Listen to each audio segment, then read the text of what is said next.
வாங்க. ஒரு நல்லா போய்கிட்டு இருந்தாரு சொல்றான்னு நடந்துச்சு. நேற்று ரம்யா கூட கேட்டாங்க. ஸோ நண்பர்கள் அனைவருக்கும் வணக்கம். பார்வதி இருக்காங்க பார்த்தீங்களா, கண்ணாடியை பார்த்து அவங்க அம்மா கிட்ட பேசுகிற மாதிரி சில விஷயங்களை பேசிட்டு இருக்காங்க.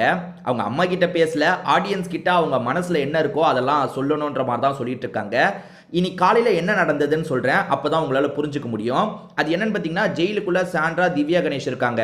சாண்ட்ரா ஜெயிலில் இருக்கிறதுனால ஹஸ்பண்டுமே வெளியே உட்காந்து அவங்க கிட்ட பேசிட்டு இருக்காரு. அப்போ பார்வதியும் பேசுறதுக்காக வராங்க. அந்த இடத்துக்கு கமருதீன் என்ட்ரியை கொடுக்குறாரு. கமருதீன் இருக்கார்ல, நேரடியாக இவங்க கிட்ட பேசல. ஏன்னா நேரடியாக இவங்களுக்குள்ள இப்போ பேச்சுவார்த்தை இல்லை. கடைசி 2 நாளாக சரியாக பேசுறது இல்லைல்ல. அதனால கமருதீனை சாண்ட்ரா மூலியமாக பார்வதி கிட்ட சொல்ல வேண்டிய விஷயத்த சொல்றாரு. அது என்னன்னா, இவ பாட்டுக்கு அரோராவை பற்றி அந்த இடத்துல சொல்லிட்டா, அரோரா ரொம்ப ஃபீல் பண்ணுறா, அரோராவுக்கு கஷ்டமாக இருக்குது, இந்த மாதிரிலாம் இவ பேசுறது சரியா அப்படின்ற மாதிரிலாம் கேட்டுட்டு இருக்காரு. உடனே பார்வதி இருக்காங்கல்ல, அந்த இடத்துல அங்கேருந்து சைலண்ட்டாக கிளம்பிட்டாங்க. கும்பிடுற மாதிரி பண்ணுவாங்கல்ல, அந்த மாதிரி பண்ணிட்டு கிளம்பிட்டாங்க. என்ன இஷ்யூ தெரியுமாங்க நடக்குது? ஆக்சுவலாக ட்ரையாங்கிள் லவ் மாதிரி போயிட்டு இருக்குல்ல.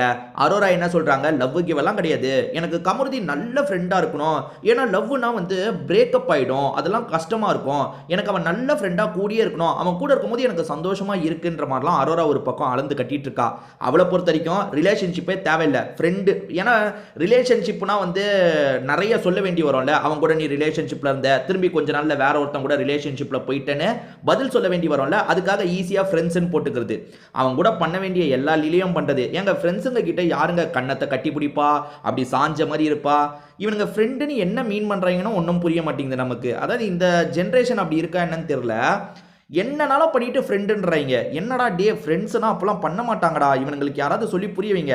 என்னன்னா ரிலேஷன்ஷிப் என்ன பிடிச்சிருக்கு, லவ் கிவன்னு சொல்லிட்டா நம்ம கேள்வி கேட்போம்ல, ஏமா இப்போதான் லவ்ன, ஒன்றும் இல்லை, இதுக்கு முன்னாடி தான் ஒரு வெளிநாட்டு பையன் கூட லவ்ன, இப்போ இவன் கூட லவ்ன்ற, வெளியே போனதுக்கப்புறம் வேற யார் கூடயாவது லவ்னு சொல்லுவேன்னு நம்ம கேள்வி கேட்போம்ல. அதுக்கு தான் இந்த ஃப்ரெண்டுன்ற பிட்டை போட்டுடுறாங்க. என்ன அரோராவை மட்டும் மீன் பண்ணி சொல்ல, எல்லாரும் அந்த பிட்டை போடுறாங்க. இவன் எனக்கு ஃப்ரெண்டு மாதிரினா பேசணும். அதாவது நீ நிறைய நேரம் பேசு, தப்பு இல்லை. அவன் கையை பிடிக்கிறது, தோல்ல சாயிறது, அதெல்லாம் ஃப்ரெண்ட்ஸுங்க பண்ண மாட்டாங்க. என்னத்தை அப்படி பண்ணுறாங்கன்னா அது ஃப்ரெண்ட்ஷிப் இல்லைம்மா, புரிஞ்சுக்கோங்க. அந்த மாதிரி தான் அரோரா அந்த சைடு பண்ணிட்டு இருக்காளா. அரோரா பார்வதியை ட்ரிகர் பண்ணுறதுக்காக பண்ணுறாளான்னு கேட்டிங்கன்னா 100% ட்ரிகர் பண்ணுறதுக்காக தான் பண்ணுறான். அதில் டவுட்டே வேணாம். ஏன்னா இப்போ பார்வதியை வெட்டி கமருதீன் வந்திருக்கானா, நார்மலாக நீ கமருதீன் கிட்ட பேசு, இதெல்லாம் பண்ணு. பார்வதி இருக்கும் போது மட்டும் வேணும்ட்டே கையை பிடிக்கிறது, கட்டி பிடிக்கிறது. மார்னிங் டாஸ்கில் பார்வதி ட்ரபிள் மேக்கரு, அந்த வார்டனு, ஹீரோன்றதை சொல்லிட்டு இருக்கும் போது அங்கே அரோரா என்னெல்லாம் பண்ணிட்டு இருந்தான்றதை பார்த்தீங்களா? ஸோ இந்த பார்வதியை பொறுத்த வரைக்கும் ஒரு டாஸ்க்கு, அந்த டாஸ்கில் அரோரா பண்ணுறது எனக்கு பிடிக்கலன்றதை சொல்கிறாங்க. எப்படி சொல்கிறாங்கன்னா, ட்ரபிள் பண்ணிக்கிட்டே இருக்காங்க. பார்க்கும் போதெல்லாம் நம்ம பிடிக்கலன்னு சொல்லிட்டோம், எல்லாமே தெரியுது, தெரிஞ்சோம் அந்த விஷயத்த அரோரா திரும்பி திரும்பி பண்ணுறாங்க அப்படின்ற மாதிரி அங்கே சொன்னாங்க. அது அரோராக்கு பிரச்சனையா? மார்னிங் டாஸ்கில் போய் இப்படி சொல்லிட்டாலே அது டிவிலலாம் வரும், எத்தனை பேர் பார்ப்பாங்க, என்னை பற்றி என்ன நினைப்பாங்க, எதுக்காக இவ இப்படி பண்ணுறா, ஒரு ரூம்குள்ளே விட்டால் நாங்களே பேசி ப்ராப்ளத்தை சால்வ் பண்ணிப்போன்ட்டு. இந்த அரோராவை பொறுத்த வரைக்கும் நல்லா புரிஞ்சுக்கிட்டாங்க, நம்ம பார்வதியை வச்சு தான் வண்டி ஓட்டணுன்ட்டு. ஏன்னா போன வீக்கை பொறுத்த வரைக்கும் விஜய் சேதுபதி பார்வதியை போட்டு பயங்கரமாக திட்டினார்ல.